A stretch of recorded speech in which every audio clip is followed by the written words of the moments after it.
আসসালামু আলাইকুম চাচা। ওয়ালাইকুম সালাম। গরু কয়টা আমুট আপনার?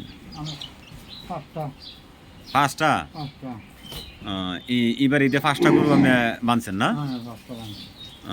কেমন সাইজের কেমন দামের গরু নিচ্ছেন এবার ঈদে মার্কেটে বাজারে ছাড়ার লাগা? আমি ছিল ৮০,০০০ ৯০,০০০। তো গ্যাস আবার কয়টা আছেন? গতকাল আছি ছটা ছয়টা। ছটা আর এবারে পাঁচটা। এবার পাঁচটা এখানে দুইটা আর এখানে দুইটা। এখানে এখানে দুইটা চারটা আর গড়ে গড়ে একটা। তো এমনি প্রতি বছর এমনি গরু গরু কি লালন পালন করেন নাকি? হ্যাঁ করি। কি কি খাওয়াইতেছেন গরুর আপনি? ভুসি, হুম খোল, ফিট, তারপর পিজা, হুম কুড়া পুরা। কুড়া আর আর আর লাম্পা আলু আলু আছে? আলু।